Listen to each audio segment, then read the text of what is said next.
And welcome once again to the Shadow Gallery. I am, as always, your host, James Donnelly. And Monday night, folks. So guess what time it is?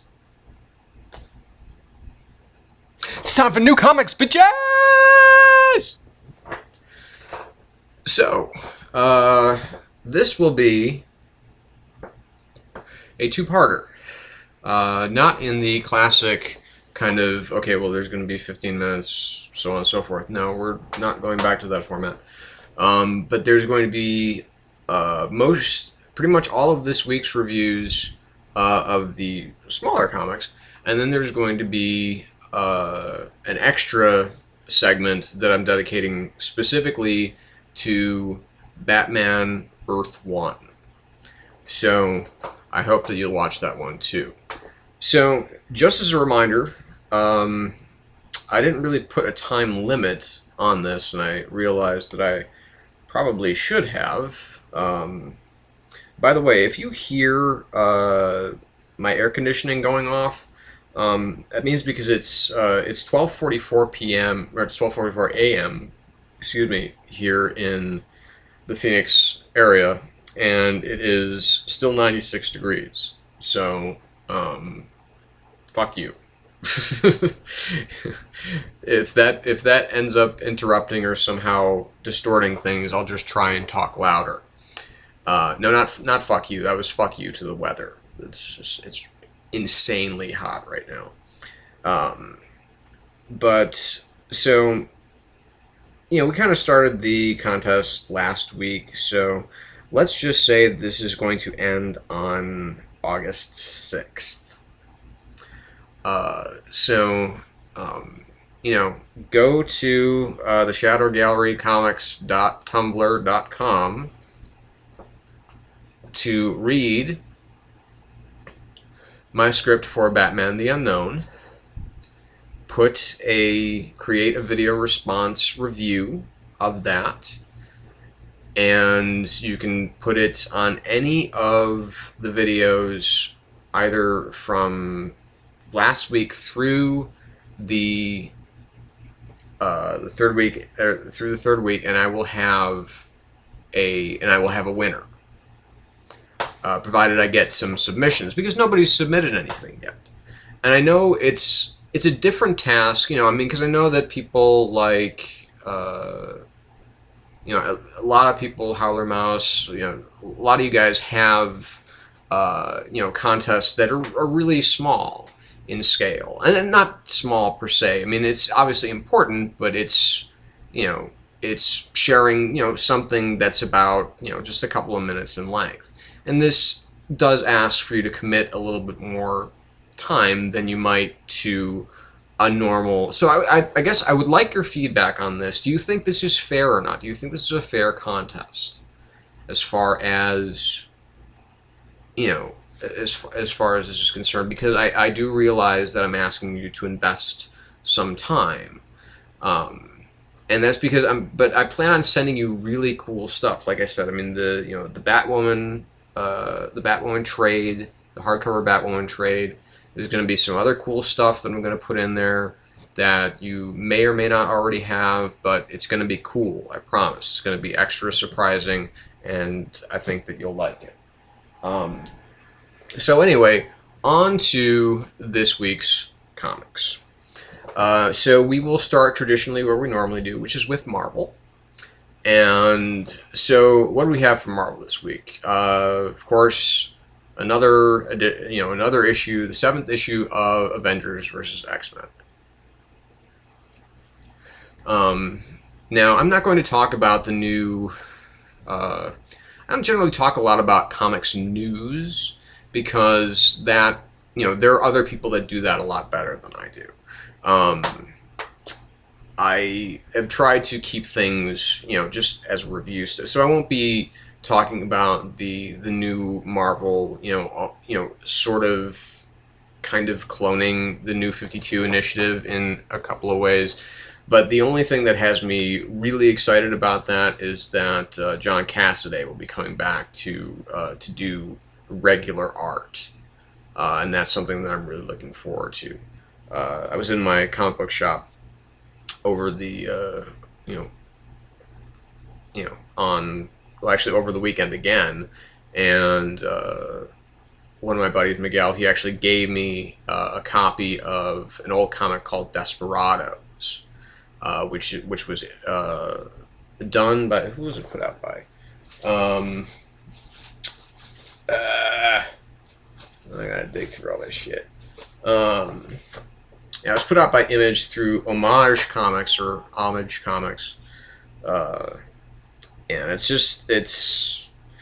I haven't really read it, but just looking at the art, which is really what I really wanted to do, it's just Cassaday's stuff. It's just awesome. So anyway, I'm really excited that he's going to be coming back to doing regular art on, I think it's going to be Uncanny Avengers or whatever the hell it is. I don't know. Frankly, I don't really care what it's titled. I know that I'll be picking it up. So anyway, Avengers versus X-Men number 7. So basically, we've got more fighting. Here we have the big presence here, of course, being the Scarlet Witch, is that she is obviously, because this, I do at least appreciate the fact that in some ways that Marvel does tend to link things together in regards to its event comics, because you have, obviously this is stretching out of House of M back in 2006 or whenever that was. So I mean, this is going back some ways here. I mean, going back to No More Mutants, and here we have essentially No More Avengers. The Phoenix Force 5, as I call them, they've sealed off Avengers Tower, and so, but with the Scarlet Witch in their pocket, obviously they've got a very powerful ally now, but they've also got someone that the X-Men, especially the Phoenix Force, really, really wants gone. And because they're afraid of her, they're afraid of that she could decimate the mutant population again, and that's an understandable fear. And Hawkeye kind of takes one for the team here. It seems that he's dead, that he's been kind of charred. Well done, one might say. But they are talking. I don't see them actually doing it, but they are talking about basically reconstructing him, rebuilding him, healing him so that he'll live again. Because that their whole point is not to kill, and of course that's where some of the ideology between people like Cyclops and then someone like Namor, who believes that they're in a war. Essentially, this is not just a gang brawl, as he says. This is a war, and there are casualties in wars. Of course, everything still rests with Hope for some inexplicable reason now. So they want Hope back. Each side is now taking prisoners, but Hope is now. This apparently takes place before the events of last week's New Avengers issue, or whenever the hell that was, that she's in Kunlun now, and she's got the Thunderer and the old, I can never remember the old guy's name, but Feng Li or whatever it was, and so it's just. This is how, I mean, I even took down notes, and it's like, this is how memorable it is. It's like, and so what they do, and Tony's kind of, flirting with the idea of, kind of really taking one for the team, kind of sacrificing himself because of the mistakes that he's made, mistakes that he feels he's made all the way through, and he gets kind of smacked around by Black Panther. Hope, and this is thanks to Olivier Coipel, is that for the first time, Hope looks like she's a young woman. She doesn't look like she's, and she doesn't have the dimensions of an, like an Emma Frost, which is something that we've been used to seeing. She looks like she's a teenager, finally. And that's something I think that really gets lost along the way, is that not every female has to have the same body type, so, but moving along from there, so they do these kind of hit and runs with, where they've devised this way to make some of the women of the Avengers look like Scarlet Witch, so that some of them the X-Men will back off when they're in these combat situations, and they kind of see through this and blah blah blah. Ultimately, they go to Wakanda, and Namor is he's ready. He is ready for war. He's ready for full-out war. So he's bringing that to Wakanda's doorstep, which of course is not, even though the Phoenix Force is supposedly a force of the cosmos, generally not a good idea to attack the most technologically advanced civilization in the world. As it just doesn't tend to work out well. So despite the fact that there's some interesting ideas going on here, but nothing is grabbing me. I'm just reading it because I have the codes.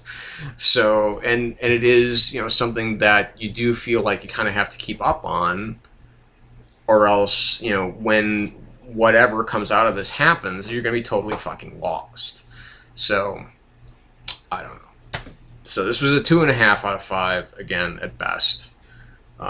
It's still boring to read. It feels very trite. It feels very rushed. I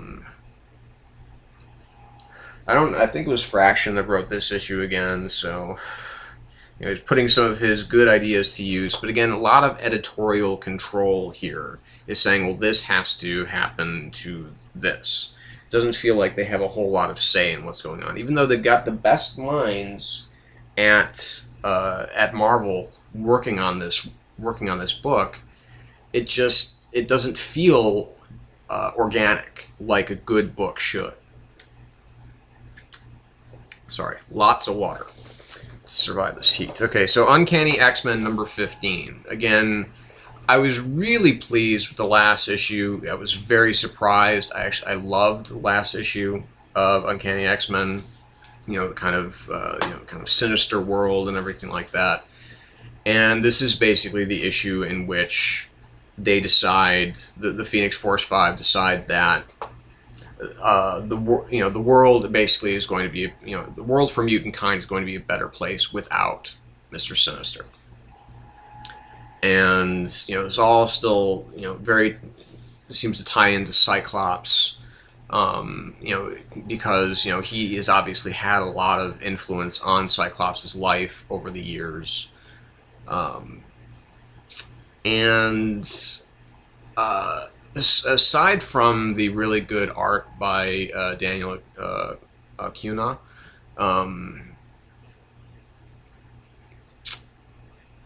it's just nothing there to me. It's just me. Big deal. Don't care. Cyclops has his little Colossus has a little confab with Sidorak, and basically saying, release me from your hold. I don't need to be tied down to you. I don't want this, kind of evil part of myself anymore. And basically, Sidorak says, no, you're gonna stay what you are, and despite the fact that you're imbued with this cosmic power now, that doesn't mean shit to me. That has nothing to do with where I exist in the universe. So aside from again, like, that was kind of an interesting moment. I don't really know where it came from, because I don't know the backstory of how Colossus became bonded with. It has something to do with fear itself, I know, but I just don't care. I cared about Colossus for a long time, but now it's like it's gotten to a point where it's just like he's just another big, strong thug, and it's like the Marvel Universe is replete with those characters already. So let's move it along, shall we? So that's just about it. There's nothing really to say about this issue either. I know that I said a lot about Avengers vs. X-Men, but also this issue felt like it was about 10 pages long. It felt really short. So, meh. Again, at best, a 2.5 out of 5, closer to a 2.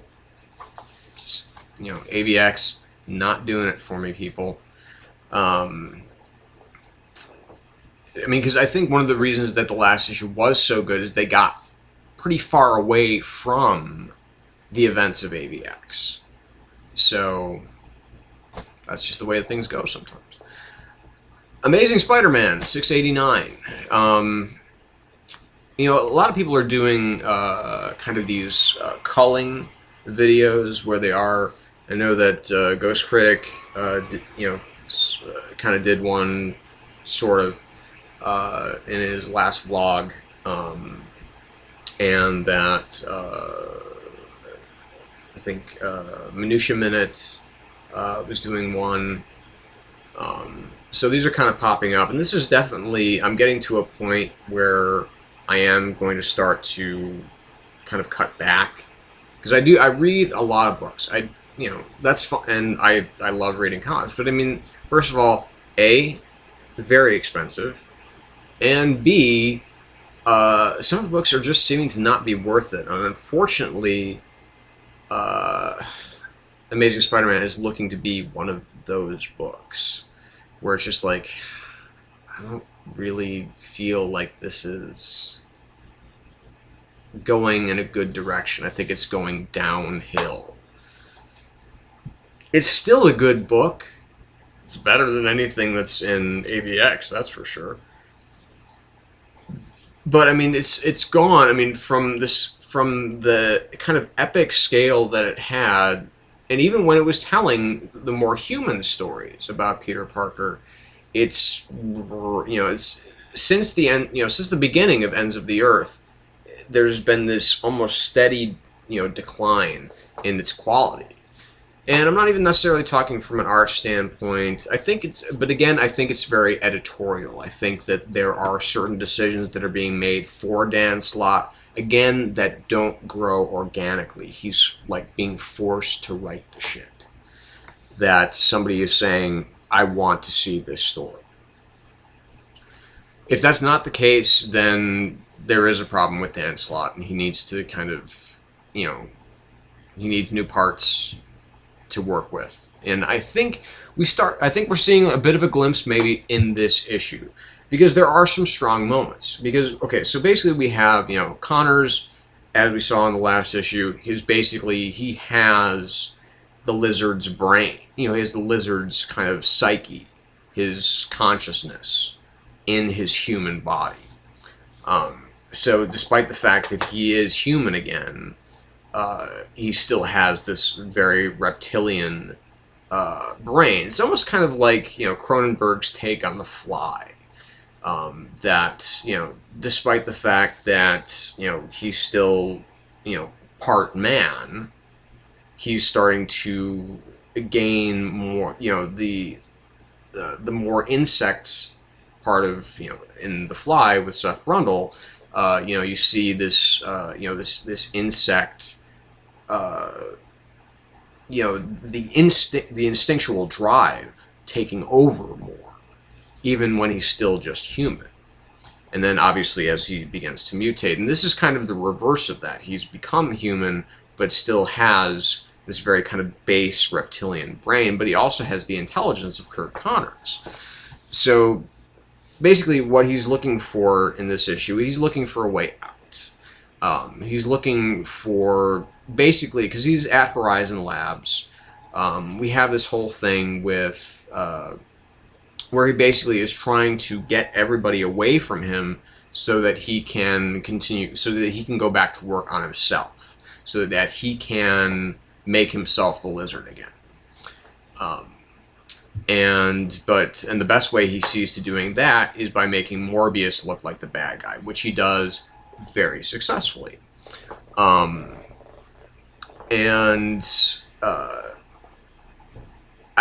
like the internal monologues of the Lizard. I think I thought that was really interesting tack to take, as we're very much paying attention to his particular journey. Obviously, we have kind of this massive fight between Spider-Man and Morbius, because Morbius has been tricked into feeding, if you will, by Curt Connors. And Curt Connors has some very specific ideas in mind of how he is looking to become the Lizard again. And so where this goes from here, I don't honestly know. But we get, of course, a little bit, and this is kind of where I was going at the beginning of me talking about this issue, is that we have, of course, Julia Carpenter, we have Madam Web, having this vision of, of course, the web of life, and she's seeing a lot of these different Spider-Man villains. We see Tarantula there, and most importantly, I don't know if I think we see Hobgoblin, but we also, most importantly to me, we see the Kingpin. And that, personally, I'm very excited about, because a lot of people don't really remember, because they've always thought of the Kingpin as, well, it's Daredevil's nemesis. But, he was created originally in Spider-Man. So that's something that not a lot of people really remember. So I think that him coming back and having that more kind of a grounded villain for Spider-Man would really work to this book's advantage. Again, with Kevin Coley, and I was talking about this the other day, with Kevin Coley doing the pencils and Klaus Janson doing the inks, it's very much like if you've ever looked at a book that Kevin Nolan has done the inking for, it's very similar. That they both basically make other people's art look like their own art when they're inking it. So, I mean, it's a 3.5 out of 5. It's still a good read, but it's just not as good.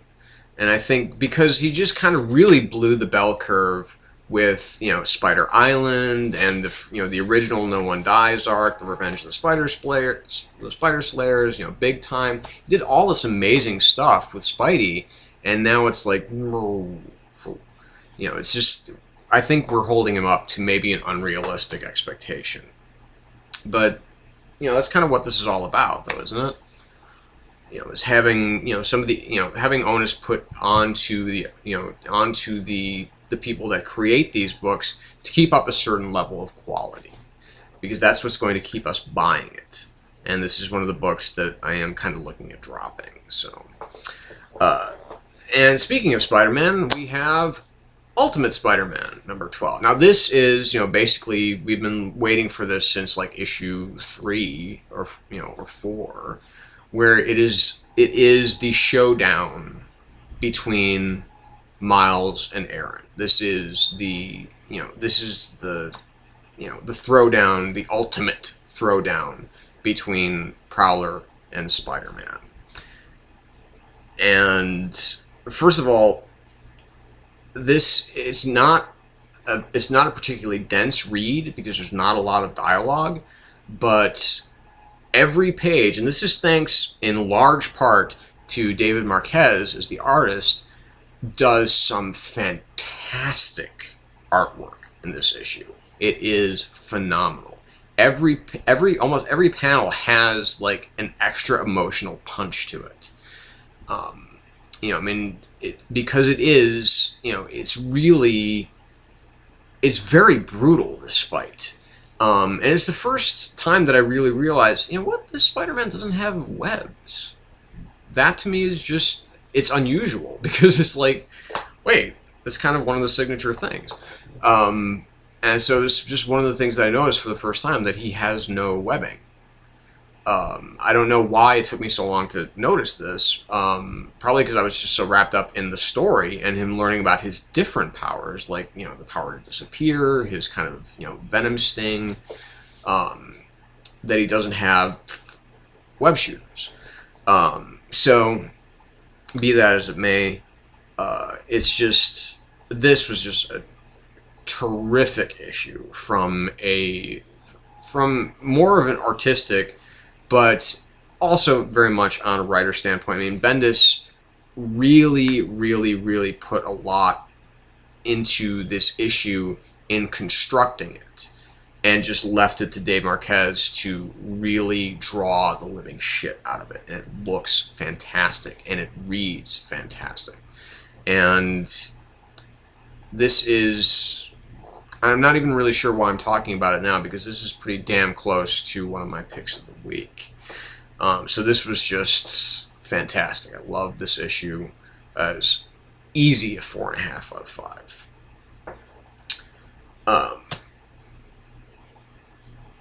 Moving along to the more independent releases. So we have Rocketeer Adventures 2, number 4, IDW. And, you know, we have more gorgeous, terrific storytelling from the likes of, you know, Wheezy and Walt Simonson, with Wheezy writing, and, of course, Walt doing the art. Basically about, you know, how he wants to be more of a, you know, how Cliff wants to be more of a participant during the war, as far as on the fighting standpoint, but he's kind of being used to sell war bonds. It sounds kind of familiar in the sense of, you know, like Captain America: The First Avenger, the film, but it takes it to a little bit different of an extreme. And, you know, then there's a third story by John Byrne, which is basically about, it takes place a couple of years earlier, and this is more about the 1938 World's Fair, and how basically Cliff saves the King of England from what I'm assuming is, you know, kind of an IRA terrorist. That was, you know, I mean, of course, you know, and Byrne is writing and drawing it, so it looks fantastic.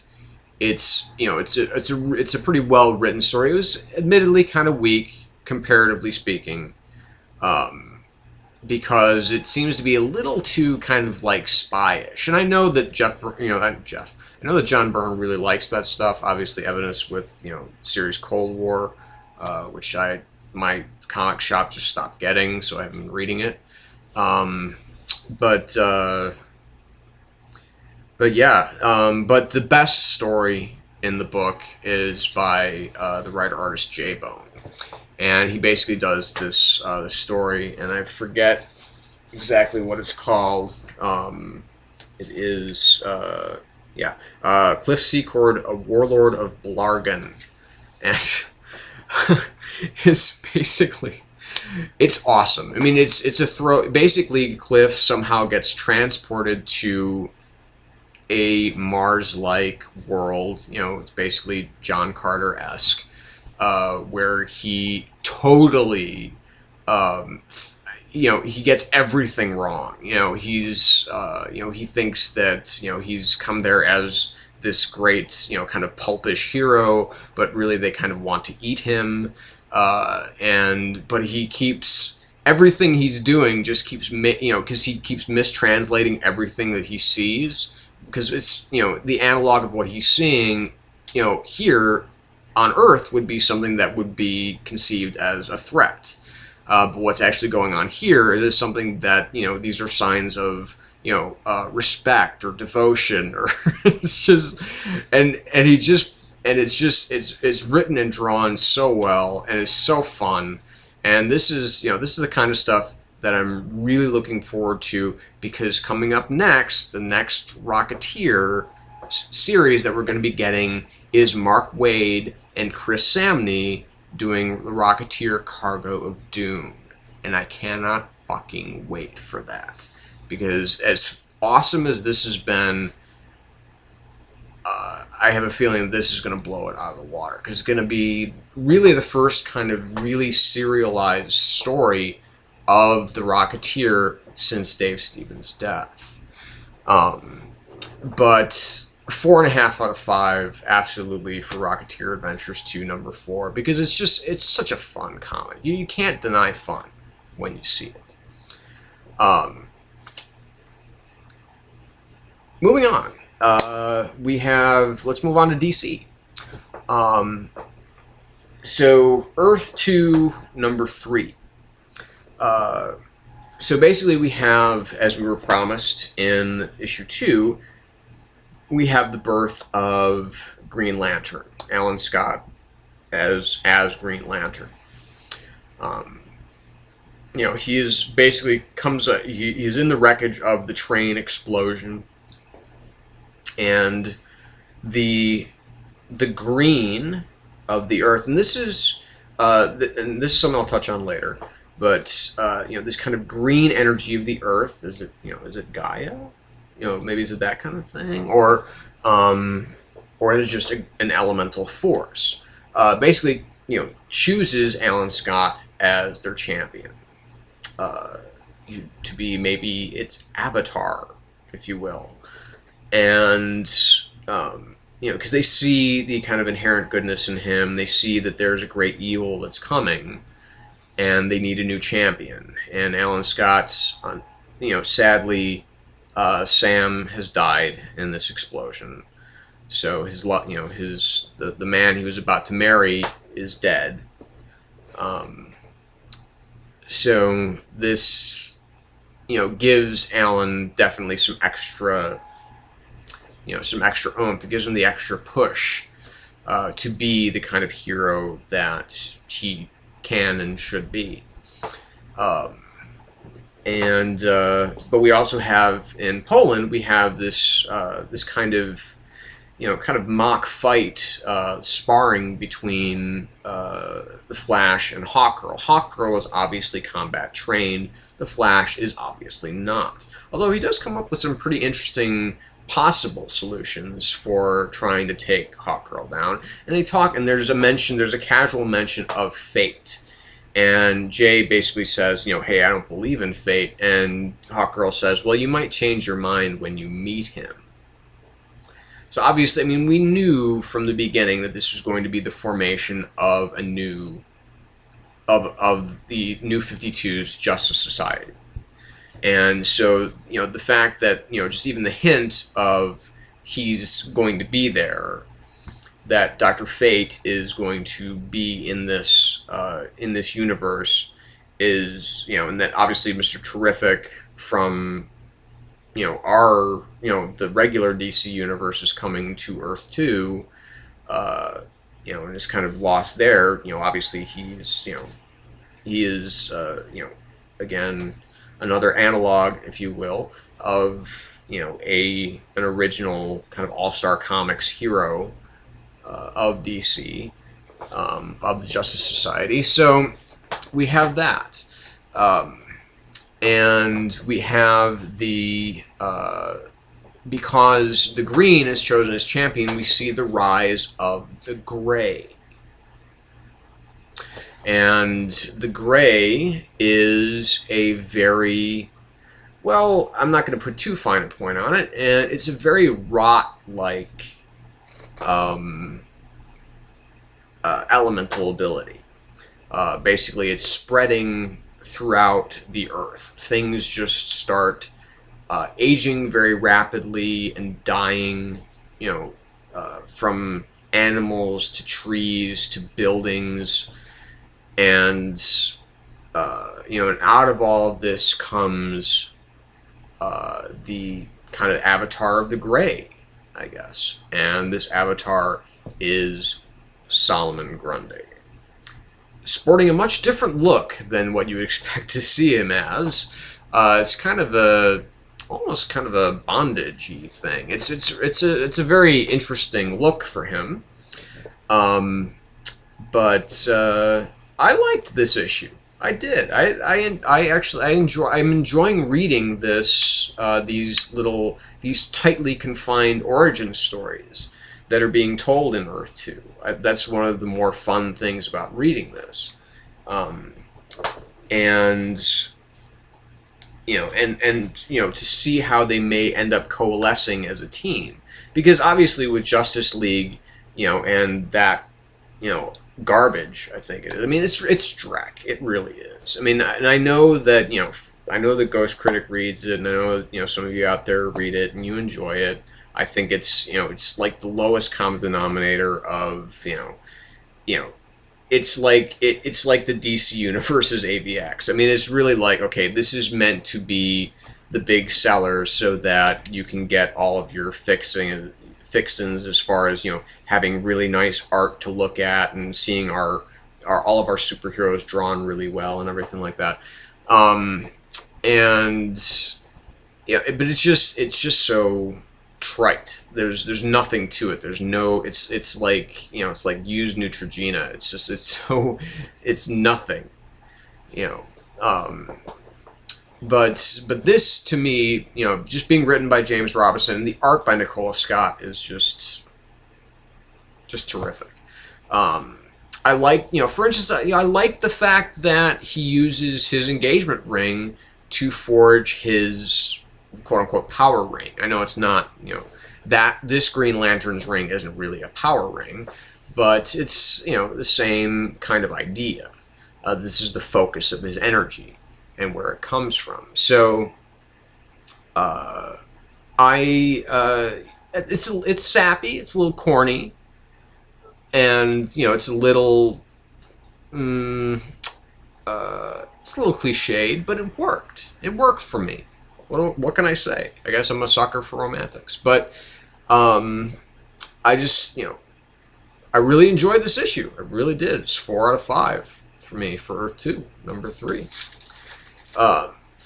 So moving along, so we have Batwing, number 11. I know not a lot of you are reading this comic, and it's a shame because it's actually a really strong comic for the most part.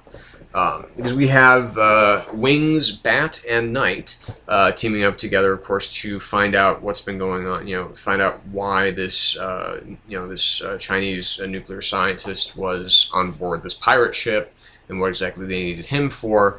And in this issue, of course, they find out as they're downloading all of his contacts, all of his internet communication just through his, his wall jack, through a piece of tech that David designed.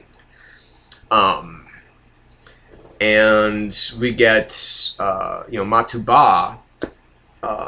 He, his, in the assault on the governor's mansion in the previous issue.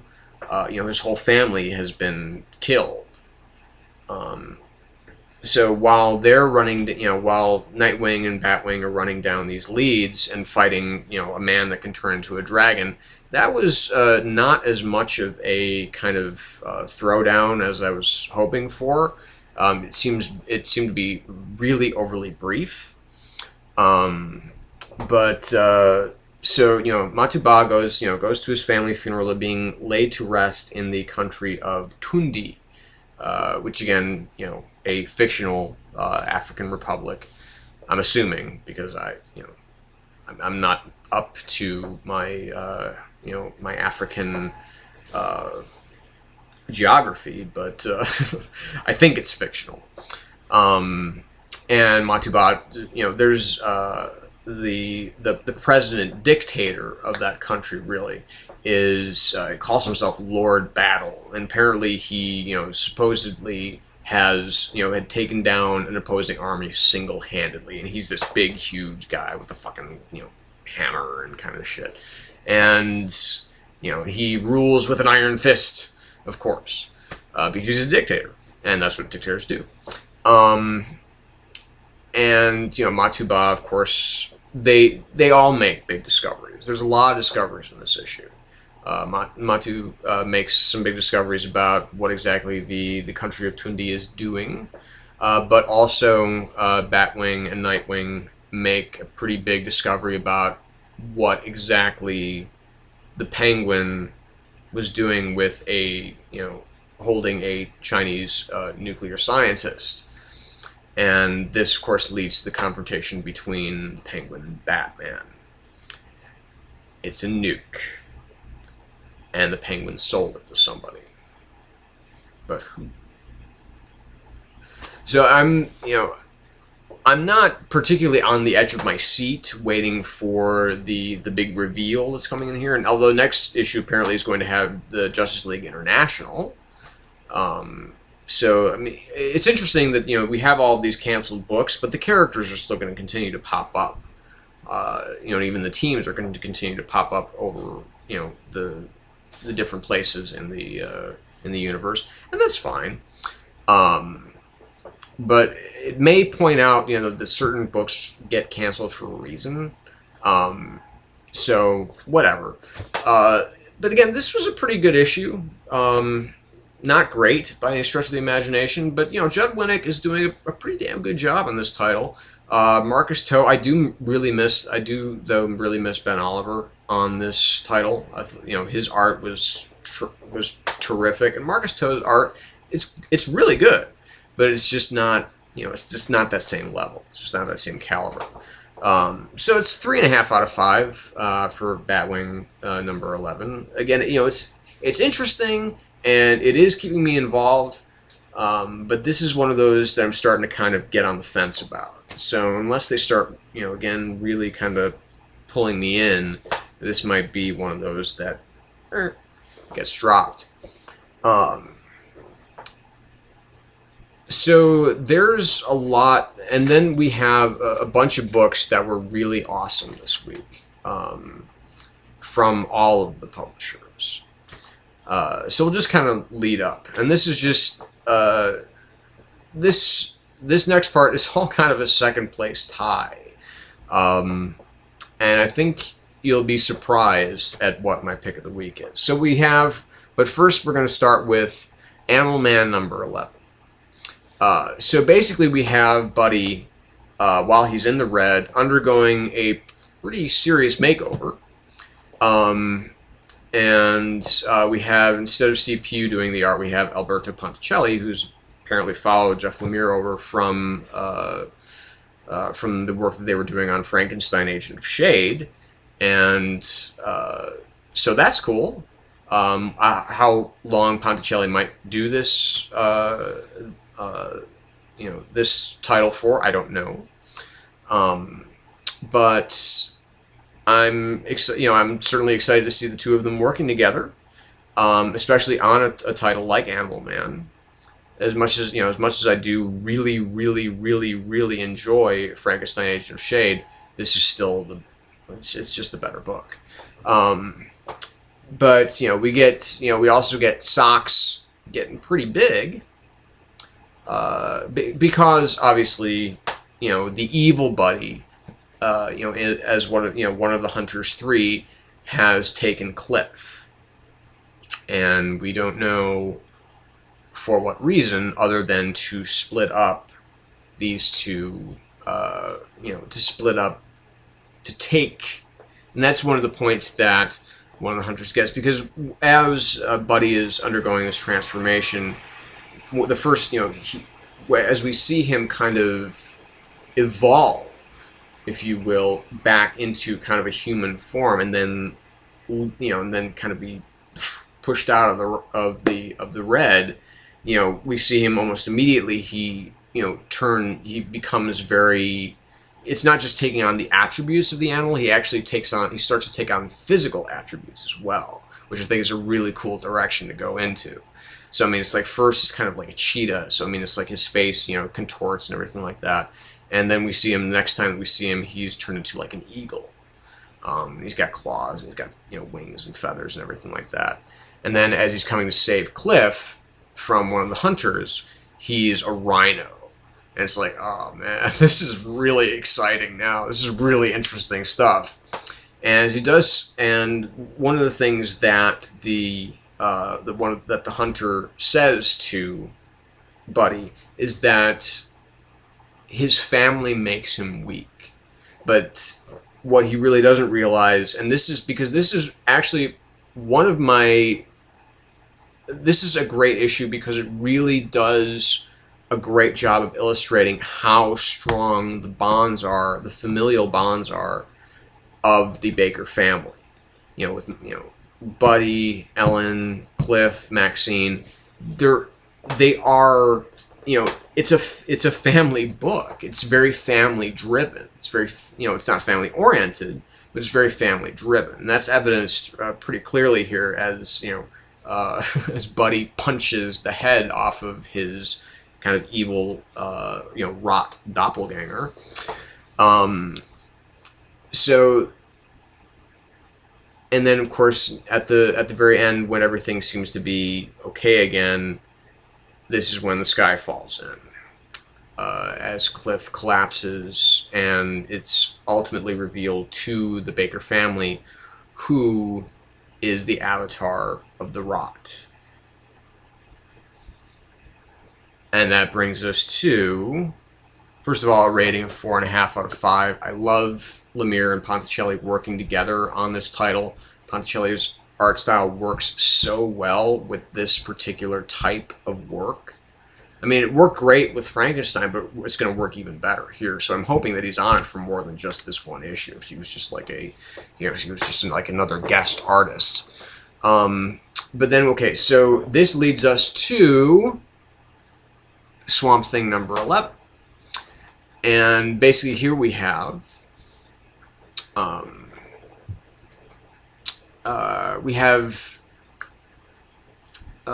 the Unmen and Anton Arcane really getting the drop on Abigail here, and just like Arcane did at, you know, in the last issue of Swamp Thing, and it hadn't been really clear to me until this issue that that Alec is still human, kind of underneath this kind of shielding of the Green. So because, you know, obviously being used to Alan Moore's interpretation that he was, you know, that he was a being who thought it was Alec Holland, but he's just an element, you know, he's a, you know, he's an elemental, and that's what he is. And so his connection to the Green isn't quite as tethered as what Alan Moore's was, but that's, you know, again, this is not a different take on it. It's just, you know, something that's more kind of fitting with, you know, it's kind of a hybridized take of what Len Wein and Bernie Wrightson did, and Alan Moore and his various artists, you know, like Stephen Bissett and John Tottleben, you know, people like that were doing. But, you know, so the Parliament is actually, they're the ones that saved Alec from his death, because they do owe him their lives in a way. You know, there's this very kind of give and take relationship, because it ultimately is because of Alec that the Parliament got burned up in the first place, but he took their essences, planted them, and then we have this Parliament growing again. And so we have, you know, just this, you know, we have, you know, this constantly mutating form of Anton Arcane. You know, him having, you know, kind of mouths within mouths and mouths on his hands. You know, the bite and tear off flesh, and, you know, but, you know, Alec makes pretty quick work of the Unmen, and starts to make pretty quick work of Arcane as well, until Arcane basically retreats through a portal into the rot. And while there, he's basically going to, thinking about following him into this portal, but Abby warns him not to. because she sees, again, another one of her kind of prophetic visions, the visions that have been spreading like wildfire around the more magical based titles of DC of the DCU. You know, from Justice League Dark, Animal Man, and, you know, here we have it again in Swamp Thing, that there is this, you know, this kind of holocaust of, you know, that takes place in the not too distant future, where all the heroes, all life is dead because of any number of reasons. And whether or not it has to do with the books of magic, or whether or not it has to do with the rot specifically, you know, it all seems to be very tied in together, and that to me is very interesting. It's a very compelling story. And at the very end, when they're saying, you know, basically, you know, Abby says, no, you can't go in there. Who shows up? But at long last, Buddy Baker, Maxine, Ellen, and Socks. And they're saying, no, we've got to go in. And this brings us to Rot World, is the event that's coming up, the crossover event between Swamp Thing and Animal Man. So again, Snyder doing a terrific job writing this issue. Sad to not see Yannick Paquette doing art here again. Also kind of sad not to see that, you know, that's Frank Avila was only in for one issue. Kind of a bummer for me, because I desperately love Frank Avila's art. But I think that Yannick Paquette is the best suited artist for this book, which is not to say that Marco Rudy is not really, really good. It's just that it doesn't quite have the same finesse. So it's is again easy 4.5 out of 5. Just terrific work in finally bringing these two characters together. The Punisher, number 13. So basically, we have Frank and Rachel doing. They're planning on doing some recon work, as they infiltrate a big like tech weapon auction. You know, this floating auction in which criminals from all over the world have come, and they call themselves, the people that run this, they call themselves the Rat Pack. And they're selling like Stark Tech and stuff made by Reed Richards and stuff made by various villains. Just weapons that are basically, they're built, to do a lot of damage. And they are essentially there to gather more intel on the exchange. Of course, this means a lot to Rachel specifically, because exchange, they're the ones that, messed up her big day. I know it's obviously not something to make light of, but what the hell, I'm going to do it anyway.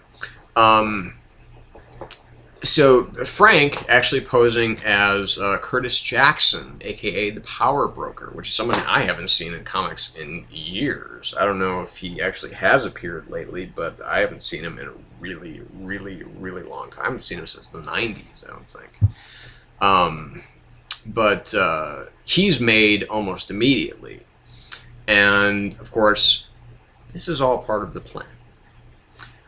Because, there's no way that Frank and Rachel would go to a place without a plan. And especially to a place like this. And, of course, there's a Dean Martin, this kind of Rat Pack member, kind of the lead of the guy that actually owns this boat. He's actually had plastic surgery to make himself look like Dean Martin. And Rachel, in disguise, kind of takes him below. She's obviously got his eyes on her. She wants that, of course, and so that she can so that he will lead her below to the engine room, and she gets pretty creative with some stiletto heels and starts to lay out explosives. And then we have when Frank does actually, because he's captured and he's getting beat up and he's not talking at all. I am starting to wonder though about the eye. Is it gone? I mean, did he actually lose his eye? Or is it just swollen to a point that it's just so bad that it's taking this long to recover? I don't know. I honestly, that is something I'm questioning. But one way or the other, it works. I kind of like him with the eye patch. Maybe a little too Nick Fury-ish, but whatever. And as he finally breaks free, and one of the guards, and this is one of my favorite Punisher moments ever, is that one of the guards, after he's been essentially knocked on his ass by Frank, and he's pretty sure what's coming, and he kind of he's looking up at Frank, and he says, "Who are you?" And Frank just looks down and says, "Die curious." And that's just, I mean, that's such a perfect Punisher moment. I mean, it's so fucking perfect. And I just, I love it. Of course, when it gets, and this leads to a massive evacuation of the boat. Everybody's trying to get off, and of course we have our exchange characters, the female of them anyway, is trying to get off the boat in a quick hurry, and Rachel wants to take her out. But Frank again stops her because he knows this is not the time. He promises that she will get her shot, but that this is just not the time for it. They need to do more. The war continues, and it always will, especially for Frank Castle. Maybe not for Rachel Cole Alves, but obviously for Frank Castle, the only way it ends is with his death. So I mean, this is just another great issue, and of course, we have this little ending here, that there is a piece of technology belonging to a certain someone that was stolen, but we don't know who stole it, and we don't know for what purpose. So this is the mystery that's leading us into the next issue. I kind of thought I saw it in the hands of the woman from the exchange, but I could be wrong. So I'm a little uncertain about that. This is again, just more great, just ridiculously awesome scripting by Greg Rucka. Some really good art by Miko Sunyan. Obviously, Marco Cicchetto is the guy. He's the go-to guy. Or Michael Lark. I could easily take either or of these two guys because they're both pretty awesome. Cicchetto is definitely he's more of kind of the signature artist now, and he did the cover, which is great. But just from the previous issue, and just that whole fight in the rain and everything like that, it was so awesome, so beautiful, so amazingly rendered. So that is what kept this from being a perfect 5 out of 5. Just the art felt a little off in some parts, but it's still good. It's just not as good as it can be. So this was a 4.5 out of 5 for Punisher number 13. Now here's where it gets really interesting, because we think by now what titles have come out this week. You think probably where I'm going to go next as far as my pick of the week. But there is a comic that's before that. And my pick of the week is not...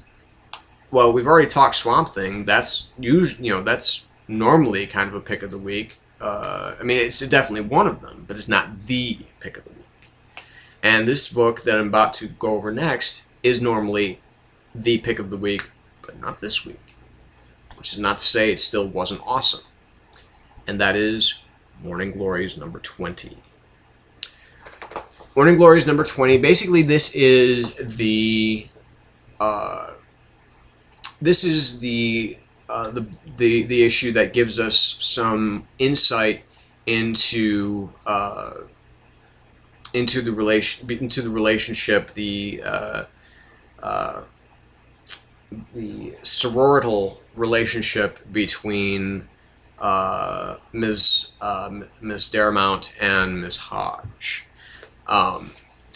Just because we know that they are sisters. Basically, we have this, 25 years ago, we have this birth scene of the young Miss Hodge, and we have instantaneously the mother, as soon as she's delivered the child to Miss Dabney, she is immediately put down, killed, put into whatever, in prison. I don't know what happens, and it's all thanks to a very wicked young girl named Nine, who administers this drug after the baby has been born and the tubes are tied, and or not tubes, the cord is cut. That's what I mean. Sorry. My brain is like melting because of how hot it is. So we have, basically, there, and then we have in the present we have Miss Darramount kind of walking away from. She's all bloodied and battered, and what the hell just happened to her? And she falls into the arms of Miss Hodge, her sister, and it has something to do with their father. Who is their father? We don't know. And this book, as it moves on, it's the test of these two young women as they grow, and we definitely see that Miss Hodge, she has more gifts than Miss Darramount does. She is able to look, for instance, she's able to look at a blank piece of paper and is able to see and read words that are on it. And then we see this kind of creepy man, come up on them as, and it's, she says, well, it's one of, and Ms. Hodge says, it's one of the women, it's one of the people from down there, from down underground. And she kind of takes, the young Laura, I can't, I think it's Georgina is Hodge, and Laura is, let's look here. Sorry. Usually much better about this shit. Yeah, okay, so it's Georgina is Darramount, Lara is Hodge. But Lara's very curious about who her mother was, and she wants to know who she wants to know who she is. What is she, what exactly is she, where, or what was she, and where is she now? And she is visited in the middle of the night, during her youth, as by another someone from the underground, named Vanessa. And it's basically, this gives her, and there we learn about the cave in which Casey was able to use to go back in time. And there's a story about the cave, and again, the more we learn, the more questions ultimately get raised. And what ultimately we have here is that Miss Hodge may also not be everything that she seemed to be. And that's what's so awesome and frustrating about this book at the same time, because it's insane how much each issue gives us this this information about these characters, but then it's still like, what the fuck did I just read? And it's astounding, and it's so well told, and it's like, no, it's not giving you any answers really, and it's forcing you to ask more questions. And that's what's so great about these comic books, about Morning Glories, is that you have to think, and you have to wonder, and you have to you have to be in awe of the mystery that Nick Spencer and Joe Eisma are telling here. Because, I mean, just wow. I mean, it's just tremendous stuff across the board from these two guys. But the thing that to me was just a little bit off is that we're entering into a new arc here because PE is over.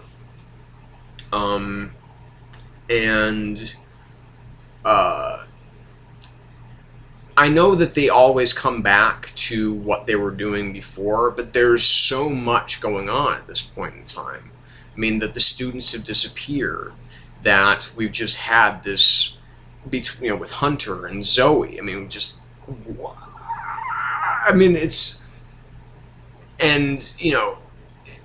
Nick Spencer hasn't necessarily, in a paragraph or anything like that, or said, yes, you will definitely learn all of the answers to everything, kind of a lost final episode promise. Yes, your questions will all be answered. And that turned out to not be true. But I still love the final episode of Lost, so fuck all you haters. But seriously, I mean, this is just, it's again, with Morning Glories, it's not a question of why should I be getting it as someone who's not reading it. Is a question of when are you going to start reading it? Because it's the best book that Image is putting out right now. It's, this is probably the most consistent, or certainly one of the most consistent, great books out on the shelves. And so 4.5 out of 5, very solid, just an inch away from being perfect. Because I did want a little bit more of the students. I did want a little bit more of what happened in the last issue to come into play in this issue, but we do have some of that. So again, which is not this past issue, but specifically between with some of the other characters. So, but my pick of the week, and this shocked me as much as I'm sure it'll shock you, goes to Thief of Thieves number 6. Now this is, of course, this is Kirkman putting together a story, but it's also being co-plotted and written by Nick Spencer, and art being done by Sean Martinborough. And this was a surprising, shocking, fantastic, awesome issue.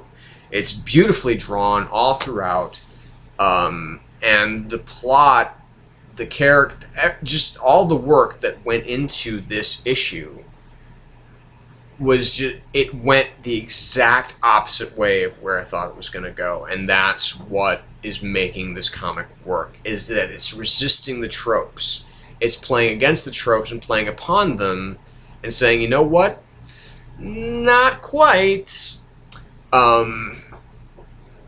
Because basically we have here the heist that is supposed to, that Redmond has informed his friendly little FBI agent about, or unfriendly little FBI agent about, so that he can get his son free from prison. They're going to put away these big-time crooks, these big-time thieves, so that he'll get his son released. And that is exactly what happens. is that they are pulling off the big Ocean's 11 style heist. You know, they're rappelling in and they're cutting security and they're making their way into this room, and then lo and behold, all the fucking FBI, you know, full FBI SWAT team is there to capture them. And, you know, some people are, you know, trying to escape, and one does escape. And this is, you know, and, you know, our intrepid FBI agent, you know, just really thinks, okay, well, I have just totally got him. I've gotten Redmond, you know, or Conrad Paulson to give me exactly what I need to, you know, to be what, you know, to, you know, really kind of make my career and to kind of make up for the fuck up that she did before with allowing, you know, her to get sued, you know, get the FBI sued for millions of dollars and everything like that. And we have Celia dropping by Redmond's apartment. Pop in for a little shotgun visit, or you know, buckshot peppered visit, as she is absolutely 100%, you know, under the understanding that Redmond sold them all out. Well, you're just gonna have to read it, because this is a book that is actually getting better and better and better with each success. It's with each issue. It's ramping up, baby, and it's just, this was just, it took my breath away. I mean, this is the kind of book that you read comics for. I mean, that, you know, you hope that one issue is going to be good as any of the other picks of the week that I've talked about, you know, Animal Man, Swamp Thing, Punisher, Morning Glories. But this is the shit that really just, like, thank you to the comic book gods for, you know, for making a book that surprises me, that entertains me, that makes me want to come back for so much more. And just, I read it like 4 times. I'm just like, this issue is so awesome.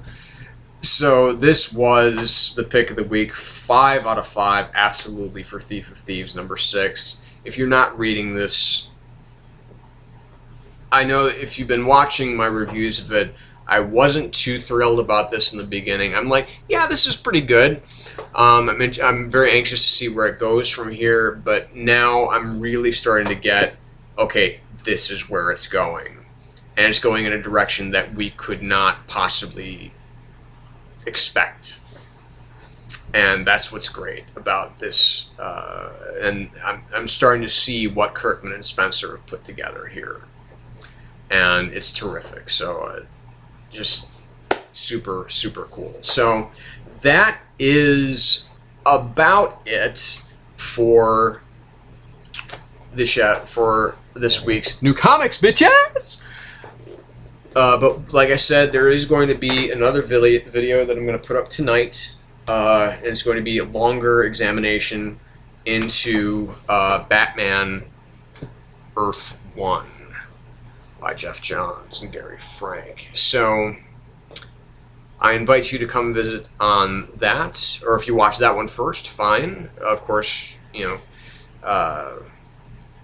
then you will have seen that one already, and you'll know what I've been talking about. So, yeah, this is all done. So, you know, contest still going on, people. I am dying to see your responses. You know, I'm dying to see what you're thinking about it. You know, what you're thinking about the script.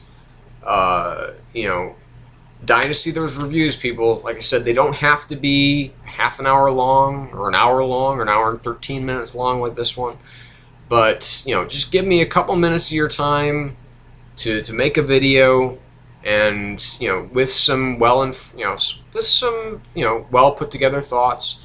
And like I said, I will give that person some really cool swag, okay? So until then, once again, this is James Donnelly from the Shadow Gallery, reminding you to stay in the shadows.